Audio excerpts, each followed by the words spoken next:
Fala convictos e convictas, aqui mais um vídeo aqui no canal para vocês. É isso aí, mais um vídeo aqui postado neste momento para vocês e vocês possam ouvir aí, curtir o vídeo, que vocês possam ser abençoadíssimos. Então a palavra, queridos, um pouco, mais ou menos 40 minutos, são alguns vídeos longos, pois são mensagens completas que eu coloco para vocês entenderem o começo, meio e fim da mensagem, porque a mensagem tem um propósito. Então ela começa com a introdução e tem as aplicações, que você possa ser abençoado. Então é necessário que você assista todo o vídeo. Então tire um tempo, se você não tiver ainda o tempo naquela hora que chegou, mas salve ela lá para você ouvir mais tarde, tá ok? Deixa um ok, deixa a sua notificação lá, deixa o seu comentário, isso é muito importante para mim, tá bom? No canal, e compartilhe o canal, manda o canal para alguém que você entenda que a pessoa é convicto da palavra, que essa pessoa venha a ser abençoada com a palavra postada, tá certo? Depois da vinheta aqui, essa palavra para vocês ministrada com o pastor Antônio Nery. Fica na paz, Deus os abençoe, valeu!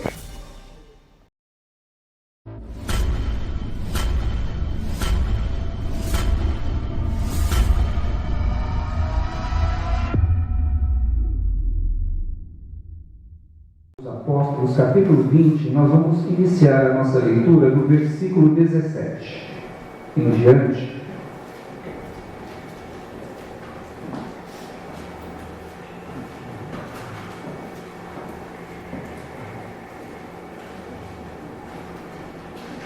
Nós vamos fazer a leitura do 17 até o 29. De Mileto mandou a Éfeso chamar os anciãos da igreja.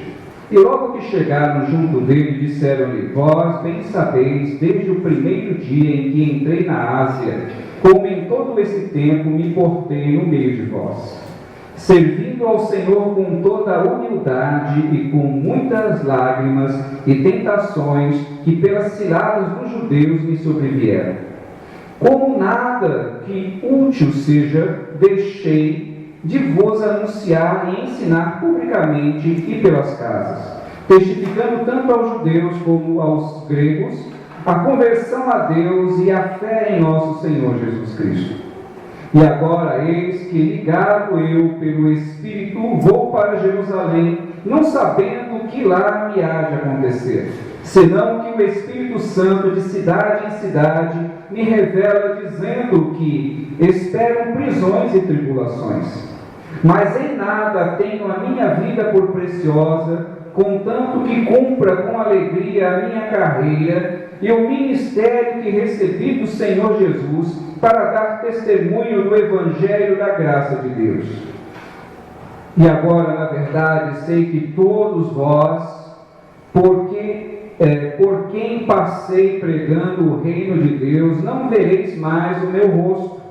Portanto, no dia de hoje vos protesto que estou limpo do sangue de todos, porque nunca deixei de vos anunciar todo o conselho de Deus. Olhai, pois, por vós e por todo o rebanho sobre o que o Espírito Santo vos constituiu bispo, para apacentardes a igreja de Deus, que ele resgatou com seu próprio sangue. Porque eu sei isto, que depois da minha partida entrarão no meio de vós lobos cruéis, que não perdoarão o rebanho. Amém. Você pode orar comigo? Vamos orar mais uma vez? Deus bendito e maravilhoso, nós oramos, Pai, e oramos agradecidos pela Tua palavra. Nós acabamos de ler, Senhor, aquilo que o Senhor ministrou no coração do Teu servo há tantos séculos atrás, mas se torna tão atual, se torna, Pai, tão real para cada um de nós. Nós pedimos a Ti, Espírito poderoso de Deus, que conhece intimamente a cada um de nós, sabe da necessidade da Sua igreja. O Senhor conhece intimamente o pensamento e as atitudes de cada um. Que o Senhor possa ministrar de uma forma indelével, de uma forma profunda, na mente e no coração de cada um de nós. E tudo isso nós desde já te agradecemos. Amém. A palavra que nós lemos, esse texto em Atos dos Apóstolos, é um relato do evangelista Lucas. O evangelista Lucas, ele trabalhou, pesquisou, e no relato de Atos dos Apóstolos, a grande maioria das situações em que ele relata, ele também estava presente. Então, o que nós temos em Atos dos Apóstolos é algo extremamente precioso, porque nós temos aqui um relato de parte de um evangelista que estava acompanhando o apóstolo Paulo, conviveu com o apóstolo Paulo, esteve com o apóstolo Paulo em várias situações até mesmo de perigo de morte, e aquele discípulo do apóstolo Paulo está agora, nesse momento, nos passando o que aconteceu na vida do apóstolo no seu último período em que ele estava ainda ministrando, coordenando o Evangelho, a preocupação que ele tinha em levar a verdade, em confirmar a fé daqueles irmãos em vários locais. O apóstolo Paulo estava distante de Jerusalém, ele estava na Grécia, na região da Grécia, e ali ele havia passado por algumas localidades, e ele estava se conduzindo. O sentido de Paulo era ir para Jerusalém. Ele sabia desde já que em Jerusalém a perseguição, aliás, não somente em Jerusalém, mas Paulo já estava sofrendo perseguições pela cidade em que eles passavam. Um grupo de judeus, eles haviam feito uma promessa, haviam feito um juramento, que eles não cessariam a perseguição, que não sossegariam enquanto eles não matassem o apóstolo Paulo. E essa perseguição desse grupo religioso, eles estavam em todos os lugares, aonde quer que Paulo chegasse, aquele grupo ali estava, e eles, de certa forma, acabavam tirando a paz do apóstolo Paulo, perturbando o apóstolo Paulo, a ponto de Paulo não ficar em muitos lugares, e ele evitava alguns locais, porque ele sabia que aquele grupo ali estava. Mesmo sabendo de tudo isso, correndo risco, o apóstolo Paulo ele tinha plena consciência da obrigação e do chamado que o Senhor havia dado a ele. E para tanto, amados irmãos, essa preleção eu coloquei um título: constância no serviço, ou seja, perseverar no serviço. Ter consciência, isso o apóstolo Paulo tinha plena consciência do seu chamado. Ele entendeu perfeitamente, era um homem preparado. Aliás, o Espírito Santo havia dado a Paulo condições excepcionais, e por causa das condições que Paulo teve antes mesmo de ser alcançado pelo Evangelho, ele pôde fazer tudo aquilo que ele fez. Ele foi um homem que teve condições de estudar, porque era de uma família rica, os seus pais tinham posses. O apóstolo Paulo, ele também tinha um título de cidadão romano, e esse título ele era adquirido por muito valor, e era dado por herança, e Paulo fazia uso desse título, e vocês sabem muito bem, em Atos dos Apóstolos, o apóstolo Paulo fez uso desse título. E fora isto, o fato dele ter estudado aos pés de Gamaliel, para sustentar um mestre, somente uma pessoa, uma família com posses. O Espírito Santo, ele conduz e conduziu o apóstolo Paulo, assim como ele tem feito através dos séculos.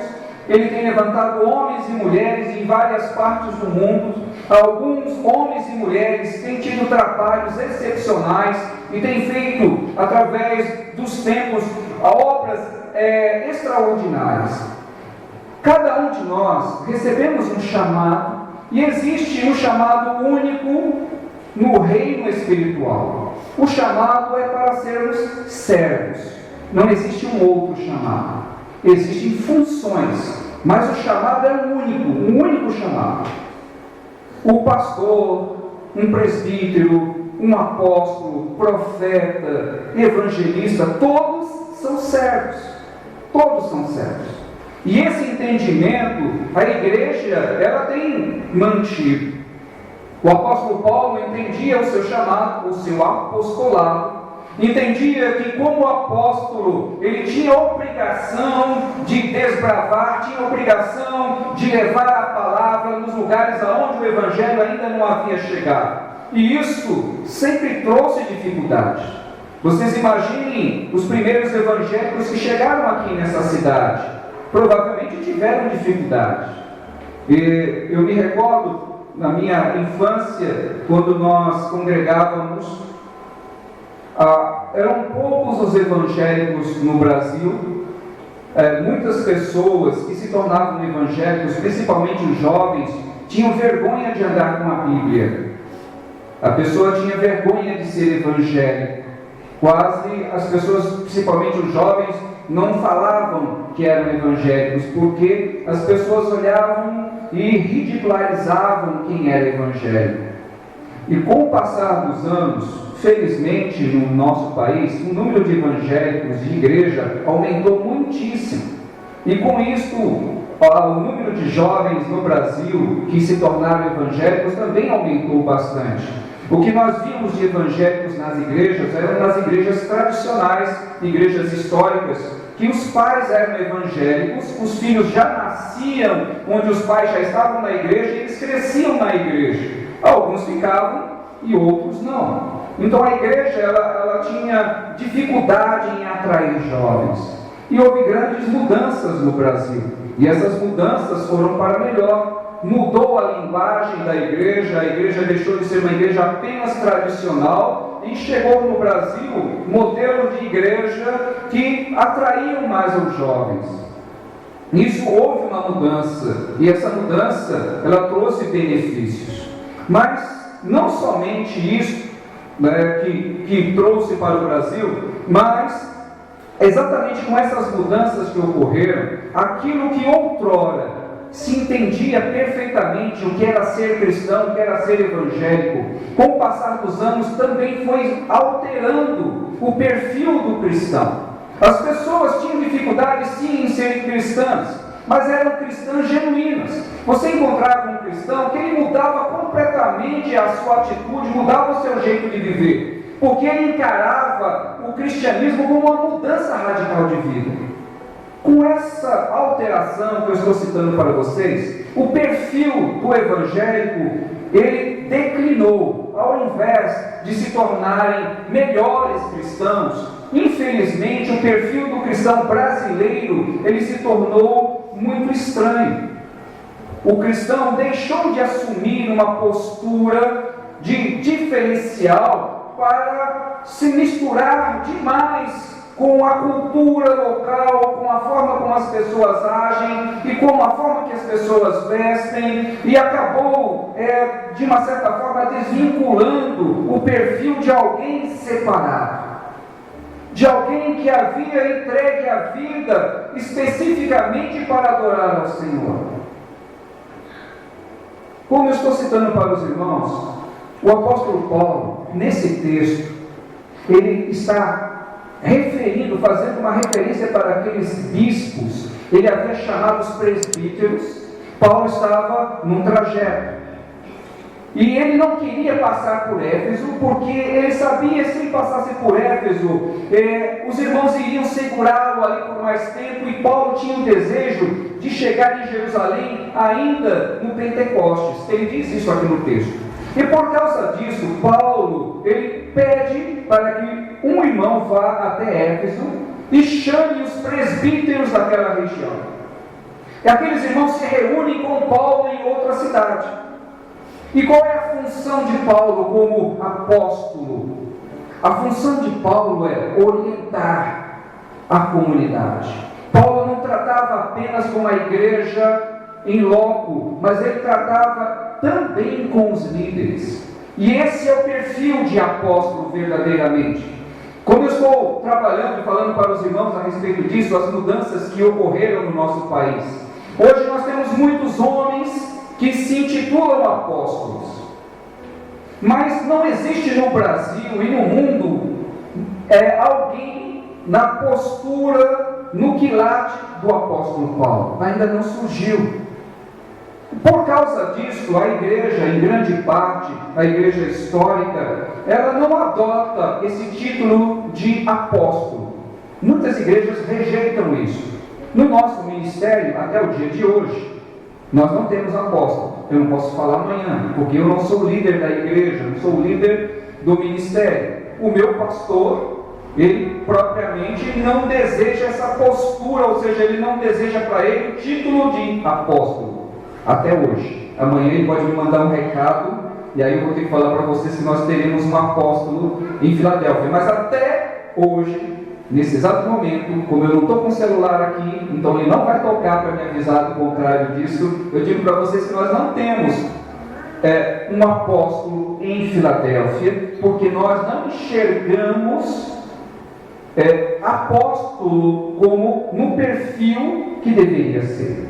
Existem homens que se intitulam apóstolos, e isso começou na década de 90, com uma igreja também muito famosa aqui no Brasil, que os membros da igreja, não foi nem líder, começaram a chamar esse líder de apóstolo. No início ele não gostou muito, mas depois acabou aceitando e tornou-se uma moda no Brasil. Com isto, o nível e o patamar que existia quando nós falávamos apóstolo, ele perdeu. Houve, vamos dizer assim, uma regressão no nível desses homens. E é o mesmo perfil que eu estou relatando para vocês do que nós víamos no passado e temos visto hoje no perfil do cristão médio na igreja brasileira. E nós vamos tratar disso. Servir. De que forma a igreja hoje está servindo ao Senhor? Levando em consideração o que está na Bíblia. Nós não vamos fazer aqui nenhum paralelo com a igreja X ou com a igreja Y. O que nós vamos levar em consideração é o que a Bíblia nos relata. Qual era o perfil do apóstolo? Qual era o perfil dos presbíteros? Qual era o perfil dos pastores no período em que a igreja iniciou? Esse é o modelo que nós temos que seguir. Não o modelo que se adotou nos dias atuais. Não o modelo que no Brasil muitos líderes estão se espelhando, quando na realidade fogem do perfil bíblico e acabam se espelhando num perfil que não é bíblico. Eu digo para vocês, aqui nós somos um povo simples, numa igreja simples, nós não temos muitas mudanças no nosso perfil, até mesmo doutrinário não houve mudanças, também na nossa liturgia não houve mudanças, mas algumas coisas elas sofreram alteração nos usos e costumes. A igreja Filadélfia, ela tinha um perfil diferente há 20 anos atrás, ela tinha um outro perfil. Na questão de usos e costumes era muito mais rigorosa, era uma igreja que exigia uma certa postura dos membros. Para congregar nessa igreja, tinha que se enquadrar nesse modelo, no perfil de vestes e de conduta. Houve uma mudança, essa mudança trouxe mais liberdade, trouxe-nos mais uma visão moderna de como a vida realmente é. Até aí, isso não trouxe alteração na nossa postura, trouxe apenas alteração na questão de vestir. Agora, o que tem acontecido na igreja brasileira não é apenas a questão do vestir que mudou, não é a questão apenas na forma de adoração que mudou, mas o que mudou foi como o cristão enxerga o servir ao Senhor. Há uma deturpação, uma mudança muito significativa na forma de enxergar-se como servo. A igreja brasileira atual, ela se posiciona como alguém que recebe, que está como espectador, que está ali como alguém que está consumindo algum produto. E isso, infelizmente, foi massificado no Brasil com uma visão totalmente fora do projeto de Deus.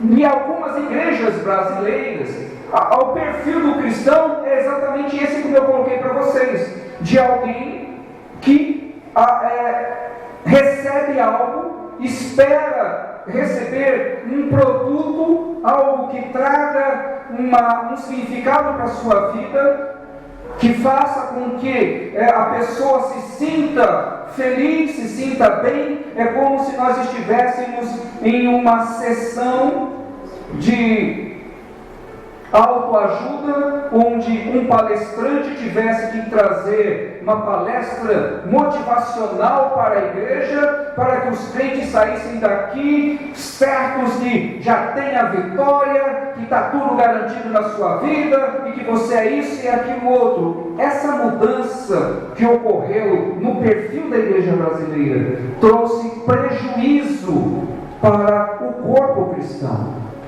E esse prejuízo é essa visão contrária ao que a Bíblia diz. A igreja, eu e você, devemos nos comportar da forma como nós fomos chamados. Nós fomos chamados para servir a comunidade, fomos chamados para servir aos irmãos, fomos chamados para sermos úteis na casa do Senhor. Mas repare bem como que a igreja ela se comporta durante a semana, durante os dias. Não acontece esse perfil de servo, de ajudar, de se envolver, de querer saber como que está a obra, o que eu posso fazer, como eu posso investir. Nós não percebemos isso, irmãos. Eu posso falar porque eu sou como pastor da igreja. E pelo tempo que nós já temos caminhando no Evangelho, eu posso falar isso para vocês porque eu vivenciei isso. Um período onde as pessoas eram muito mais vocacionadas. As pessoas se preocupavam muito mais em fazer algo para a glória de Deus, em se envolver com a igreja. O perfil do cristão brasileiro, ele se tornou cada vez mais individualista. O cristão brasileiro, ele se preocupa quase que única e exclusivamente com a sua vida pessoal. A gente não percebe esse envolvimento, não percebe o interesse em se integrar, em se envolver, em querer saber algo mais a respeito. Durante um bom tempo em que nós estávamos congregando, não aqui, antes de vir para cá, nós, como líder, eu estava numa igreja onde nós tínhamos mais líderes. E nós tínhamos a obrigação, no meu caso especificamente, de ser líder em missões e evangelismo. E eu digo para vocês, amados irmãos, com tristeza, que durante mais de 10 anos, nós fizemos muitos cultos de missões, levamos para a igreja pessoas preparadas para pregarem, para falar a respeito de missões, de evangelismo. Nós chamamos equipes que foram até a igreja nos ensinar como evangelizar, evangelismo de rua, com teatro, com ilustrações. Muita coisa foi feita. Mas durante um longo tempo, o grupo ele continuou o mesmo. Apesar das ministrações, apesar das pregações, o grupo de evangelismo e de missões não se alterou durante muitos anos. Mesmo com todo o trabalho de base, não chegava pessoas e se ofereciam: olha, eu gostaria de fazer parte do grupo de evangelismo, olha, eu gostaria de estar com vocês no grupo de missões. E por mais que nós insistíssemos, o que parecia era que as pessoas ficavam com bronca cada vez que nós falávamos. A feição e a fisionomia era de que nós estávamos importunando, estávamos incomodando, falando de um assunto que a igreja não quer ouvir. O apóstolo Paulo, ele estava falando com líderes, e ele estava convicto das coisas que iriam acontecer.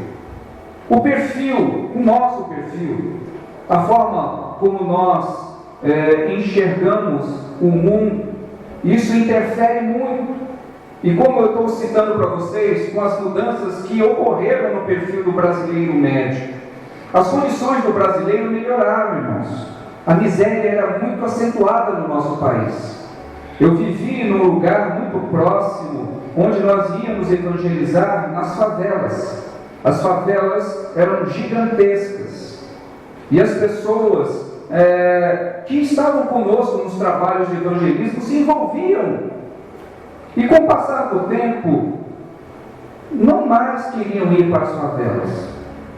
Não se preocupavam mais em levar o Evangelho para os necessitados. A igreja foi se tornando elitizada. Graças a Deus, a nossa condição financeira ela foi melhorando. E, como eu estou citando para vocês, a média do brasileiro melhorou bastante. Alguns anos atrás, as pessoas tinham muita dificuldade, até mesmo com a própria sobrevivência. Hoje, o brasileiro médio, ele tem, geralmente na sua casa, uma boa estrutura, tem objetos que são de tecnologia. Quase todos nós hoje podemos ter, no mínimo aí, você tem um celular, pode não ser de último tipo, mas nós temos. Você tem um micro-ondas em casa, tem um fogão que tem um forno elétrico. Nós temos muita coisa que trouxe para nós conforto. Isso é bom, não é ruim. Porém, da mesma forma que nós brasileiros começamos a adquirir bens materiais, infelizmente a visão em relação às coisas de Deus também tomaram o mesmo rumo. Como se fosse algo que eu mereço, que eu devo ter, que é obrigação de Deus me dar, porque eu sou isso ou aquilo. Esse discurso tem sido massificado no Brasil e, infelizmente, mudou a cabeça do cristão brasileiro. O cristão brasileiro está disposto a receber e muito fechado a doar. E essa é uma realidade. Eu vivi essa realidade, temos contemplado essa realidade na igreja de uma forma geral. E eu não estou falando aqui, Filadélfia. Eu tenho conhecimento de outros ministérios. Nós convivemos com outros pastores e a igreja, ela tem com essa mudança econômica, mudança cultural, ela mudou muito. E não foi para melhor. A igreja, ela não aprimorou o servir. Aqueles que servem são os mesmos. Eu pergunto para os pastores, amigos, e a conversa é a mesma. Todas as vezes que o pastor precisa de alguma coisa, ele conta com as mesmas pessoas, quase sempre. É raro alguém se dispor que não seja aquele grupo que já faz. Quase sempre está fazendo tudo e o pastor e o líder acabam contando com as mesmas pessoas. Eu estou citando aqui para vocês, não foi 1 ano nem 2, foram mais de 10 anos com o mesmo grupo, irmãos. Com o mesmo grupo, evangelizando, trabalhando em missões, trabalhando em evangelismo, não havia alteração. E não é uma igreja com um número como nós temos aqui, que em São Paulo a igreja em volume umas 10 vezes mais do que nós temos. Mas eu não tinha pessoas dispostas. O que o texto está falando para nós? O que Paulo está transmitindo para nós? Paulo, ele não escreveu, foi Lucas que escreveu. E um versículo que Lucas escreveu a respeito da frase de Paulo. Paulo diz assim: porém, em nada considero a minha vida preciosa para mim mesmo, contanto que complete a minha carreira e o ministério que recebi do Senhor Jesus para testemunhar o Evangelho da graça de Deus. O pensamento do apóstolo Paulo, que era, de certa forma, empresário. Paulo era construtor de tendas.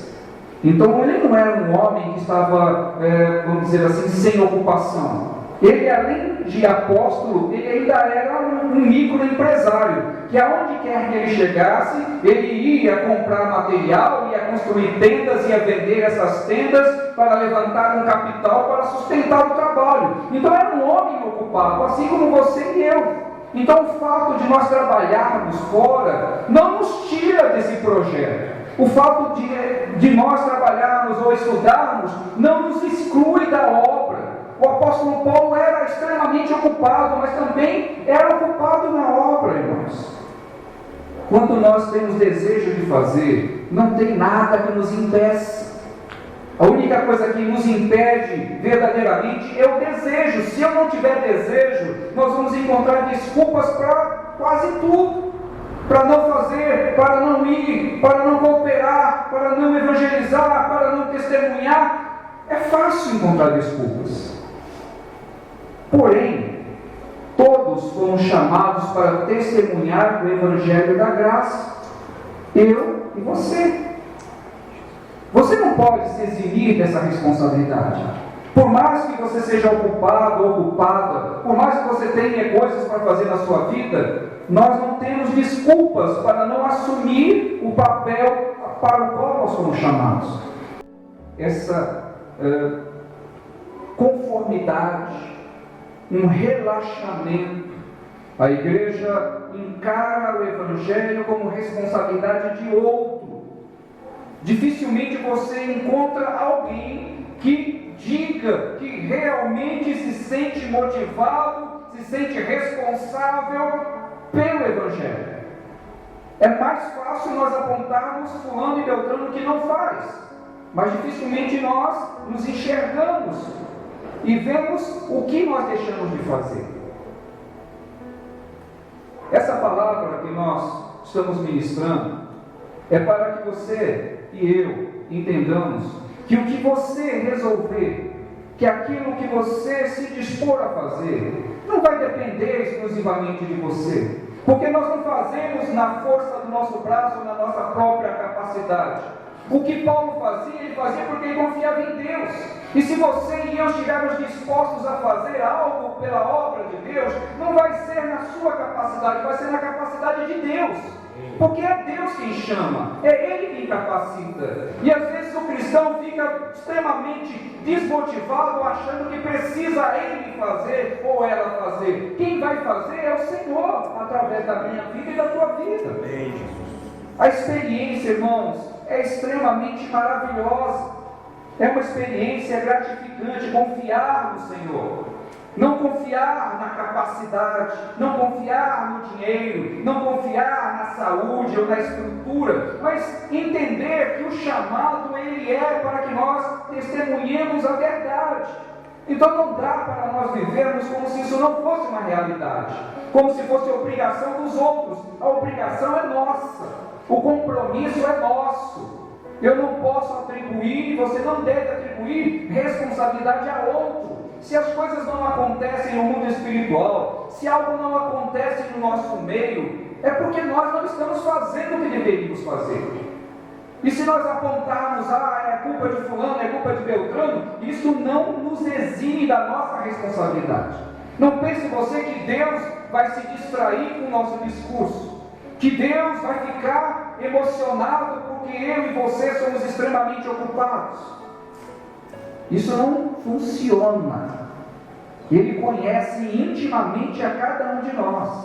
E não tem como nós enganarmos ao Senhor. Se nós não estamos fazendo, é porque somos negligentes. Negligentes.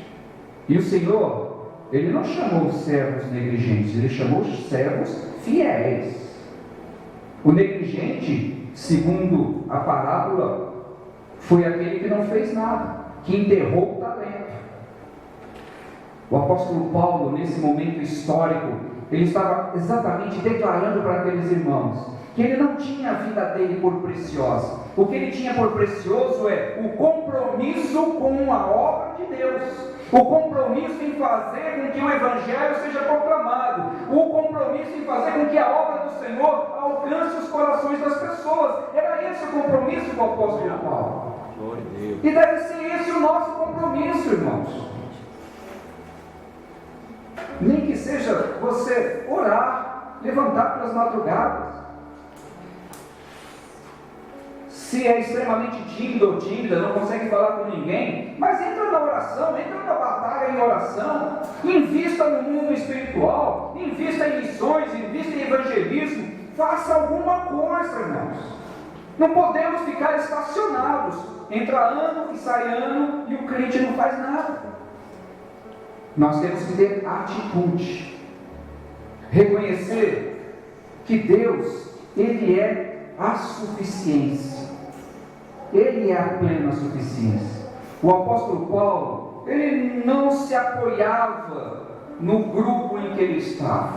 Ele não se vangloriava dele mesmo manter e pagar as suas despesas. Ele sabia que as coisas que estavam acontecendo com ele é porque Deus permitia que viesse a acontecer. Ele confiava plenamente na segurança de Deus, naquilo que Deus resolve fazer na minha vida e na tua vida. Ele vai sustentar você, Ele vai te dar condições, Ele vai te dar a visão, Ele vai te dar o sustento necessário, Ele vai te levar até que você consiga fazer, porque Ele é suficiente. Amém. Ele é suficiente. Glória a Deus. Se nós ficarmos pensando na capacidade, eu não tenho capacidade, eu não sei falar, eu não estudei, não é você quem faz, é Ele. É Ele que faz através de você, através de mim. E principalmente, amados irmãos, entenda algo. No mundo espiritual, coisas que nós não enxergamos, nós não temos visão, mas eu e você, nós temos da parte do Senhor Jesus uma intercessão. O Senhor Jesus disse para Pedro em certa situação: Simão, Simão, eis que Satanás nos reclama para peneirar-te como trigo. Eu, porém, roguei por ti, para que a tua fé não desfaleça. Tu, pois, quando te converteres, fortalece a teus irmãos. Jesus disse para Pedro: Pedro, Satanás queria detonar com você. Eu intercedi por você, para que você não caísse nas garras de Satanás. E agora olha a frase: quando te converteres. O apóstolo Pedro, ele estava por um processo. A conversão não acontece no dia em que você levantou as mãos ou no dia que você passou no batismo. A conversão acontece quando nós entendemos que nós devemos ao Senhor adoração, devemos a Ele honra e glória. E como é que eu honro e glorifico ao Senhor? Exercendo o chamado que Ele nos deu. Porque como é que você pode honrar alguém? Com atos. Com atos. Se você entrar no trabalho, na obra do Senhor, entenda que o que você precisa, o Senhor Jesus vai interceder por ti. Se você entrar em algum lugar ou em algum confronto no mundo espiritual, saiba que você não está ali de peito aberto, mas você tem alguém no mundo espiritual que intercede por nós, e esse alguém é Jesus Cristo. E às vezes o crente tem até medo de orar por alguém que está doente, ou por alguém que está com problema emocional, porque talvez aquilo venha e passe para mim, ou passe para a minha família. O brasileiro é extremamente místico. E eu esqueci o nome do outro termo. Supersticioso, obrigado. O brasileiro, mesmo crente, não passa debaixo de uma escada. O brasileiro crente, às vezes quando vê um gato preto, só não faz o sinal da cruz porque fica com vergonha. Nós somos assim. Muita coisa, né? O brasileiro é extremamente místico, individualista. Muitas coisas, elas vieram, infelizmente, de uma forma negativa para a igreja.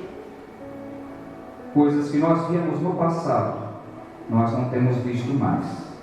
Entrega genuína, uma vontade de fazer a obra de Deus, uma vontade de estar se envolvendo com as coisas do Senhor, de se preocupar. Faz tanto tempo que eu não vejo isso, muito tempo. Mas pode mudar. Você crê? Eu creio que pode mudar. Eu sou crente, e crente crê. Eu creio, porque quem faz a obra, quem convence é o Espírito Santo. Ele me convenceu, eu estou aqui. Ele convenceu a minha esposa, ela está aqui. Convenceu o meu líder a me deixar vir, ele não queria nem que eu viesse para cá. Convenceu ele, convenceu outras pessoas, convenceu a mim. Aconteceu. Não era meu projeto, não era meu plano, era plano do Espírito Santo. Ele sabia, eu não sabia de nada. Mas nós estamos aqui, não estamos? E por que você também não pode fazer a sua parte? Se envolver mais, se entregar mais, agir. Eu digo para você que nós estamos aqui sustentados pelo Senhor. Estamos aqui sustentados pelo Senhor. É o Senhor quem tem sustentado a nossa vida, é o Senhor quem nos tem dado alegria. Apesar de todas as adversidades, o Senhor tem nos dado alegria. Não pensem vocês que nós não temos saudade dos filhos, porque nós temos saudade dos filhos. Eu tenho uma netinha, eu não vejo a netinha, eu não pego a netinha, não dou cheirinho no bebê, nem nada. Eu nem posso falar isso, tem uma pessoa aqui que pode ficar até doente, só de falar de bebê. Não acha que nós também temos sentimentos? Nós não somos tão frios. Eu estou aqui porque tem algo da parte do Senhor para ser feito. E eu sei que é o Senhor quem sustenta. Então a minha vida só tem importância se eu fizer aquilo que é a vontade de Deus. Se eu fizer apenas o que é a minha vontade, se eu vivesse apenas por causa do dinheiro, eu não estaria aqui. O dinheiro é importante, mas não é tudo. Nunca foi tudo na minha vida. Porque a Bíblia diz, ou você ama um Senhor ou outro, ou você ama a Mamon, ou você ama a Deus. Mamon é o Deus do dinheiro. Então, quem tem desejo de ter muitas posses, essas coisas, vai viver fechado para isso. E mesmo no mundo evangélico, você vai encontrar esse discurso, porque ao invés de ser o motivo da adoração, o motivo da vida do crente ser servir ao Senhor, para muitos o motivo é ser rico. Foge completamente do projeto bíblico. Por esse motivo que eu comecei falando para vocês das mudanças que ocorreram no mundo evangélico. Hoje, o que se prega em muitos lugares é: você tem que ser rico, você tem que estar bem de vida, tem que ter a melhor casa do bairro, o melhor carro. Mas onde que isso está incluído no projeto de Deus? Onde? Não existe. Mas a igreja pensa desse jeito e age desse jeito. E cobra de Deus algo que Ele não prometeu. O que o Senhor quer que nós façamos? Esse discurso nós não ouvimos. Nós temos muitos motivos, irmãos, para vivermos e termos um compromisso com o Senhor. O primeiro é que quando você tem compromisso com alguém, você demonstra o amor que você tem. Nós, no mundo real, quando uma pessoa diz que ama uma outra pessoa, um homem diz que ama uma mulher, ele quer ter compromisso com essa mulher. Ele assume um compromisso com essa mulher, ou essa mulher com esse homem. Por quê? Porque ama verdadeiramente. No mundo espiritual, para eu mostrar o meu compromisso, eu tenho que me envolver também.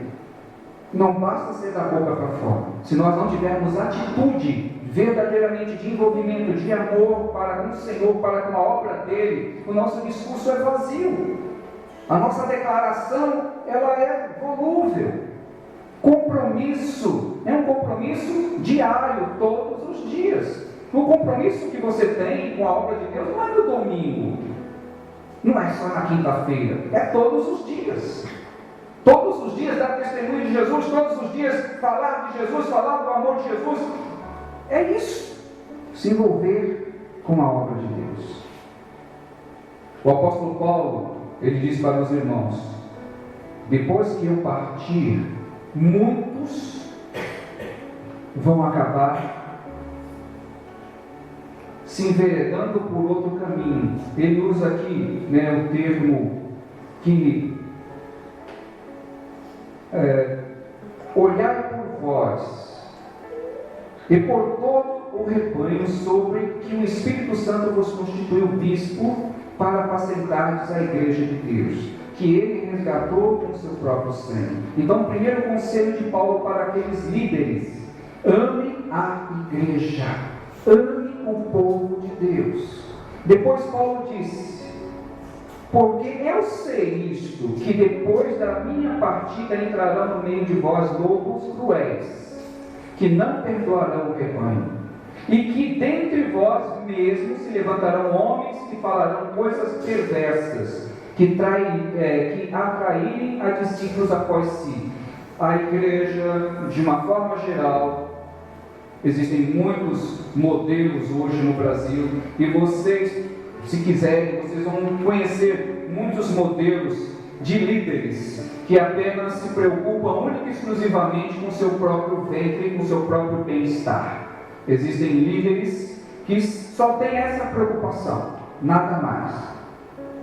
Não tem um foco voltado em servir, mas tem um foco voltado a ser servido. E Paulo já havia dito isso. Então não existe nada novo, irmãos.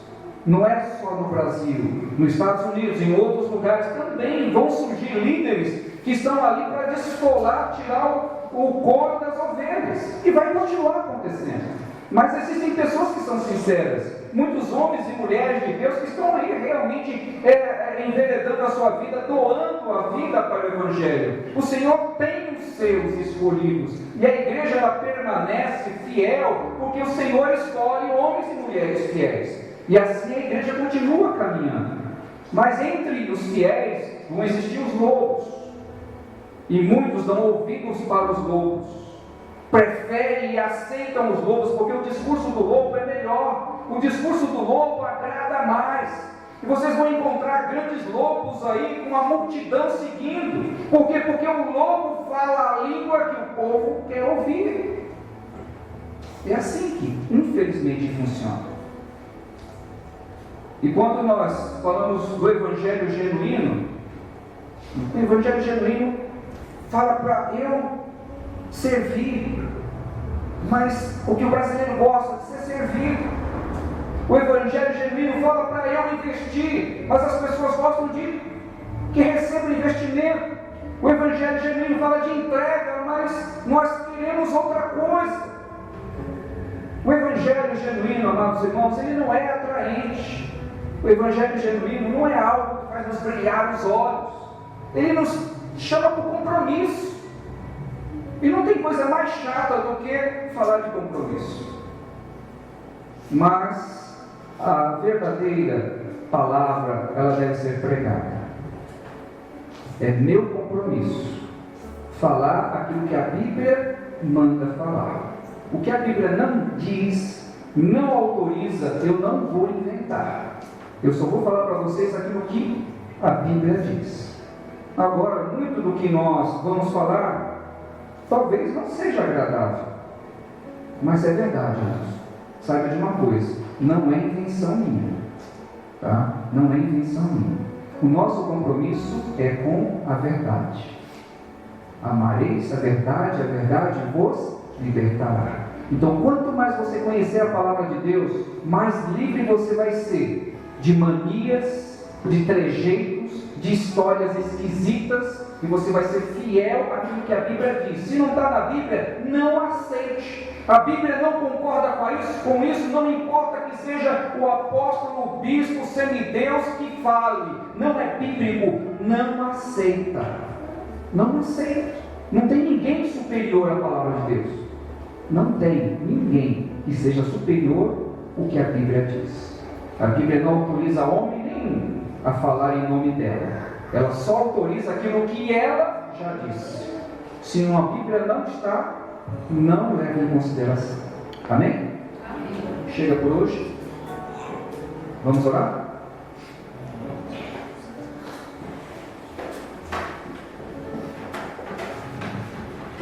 Deus bendito e maravilhoso. É mais um momento que nós temos, Senhor, de reflexão. Nós estamos olhando para a Tua Palavra, e a Tua Palavra é a verdade, Pai. A verdade, Senhor, ela fere os nossos sentimentos, ela fere os nossos projetos, porque nós gostamos muitíssimo, Senhor, de sermos servidos, de sermos valorizados, de sermos elogiados, de falarem a respeito das vantagens que nós teremos. Mas a Tua Palavra não fala dessa forma, Senhor. Ela não diz que nós teremos vantagem, ela não diz que nós somos especiais, ela não diz que nós somos isso ou aquilo, mas ela nos mostra que nós somos chamados para servir, Pai. E o servir muitas vezes não nos agrada. E podemos, Senhor, não estar fazendo aquilo que verdadeiramente deveríamos fazer. Nós te pedimos, Senhor, tem misericórdia da minha vida, tem misericórdia de nós. Olha para nós com um olhar de amor, com um olhar de misericórdia, porque nós somos tão fracos, somos tão débeis em muitas coisas. Aquilo que deveríamos fazer, muitas vezes não fazemos, negligenciamos. Senhor, mas o Senhor conhece a nossa natureza, o Senhor sabe o quanto nós somos pequenos, frágeis. Nós dependemos, Senhor, daquilo que vem de Ti, pois a Tua graça, Senhor, é que nos fortalece, e a Tua graça, Senhor, é que nos incentiva. Espírito poderoso de Deus, o trabalho é seu, o Espírito Santo de Deus de convencer, a obra é sua, Espírito poderoso de Deus de nos levar a fazer a Tua obra. Fala, Espírito Santo, fala de uma forma que possamos entender, que o Senhor continue a usar de misericórdia para com a igreja brasileira, para que a igreja, de uma forma geral, Senhor, ela possa se comportar de uma forma que venha fazer com que o Teu nome seja proclamado, seja exaltado, e não venhamos, Senhor, a sermos caricaturados como apenas religiosos, mas que possamos dar exemplo de homens e mulheres fiéis a Ti, fiéis à Tua palavra, voltados, Senhor, para o Teu Evangelho. E no nome daquele que vive e reina para sempre, nós oramos agradecidos. Amém.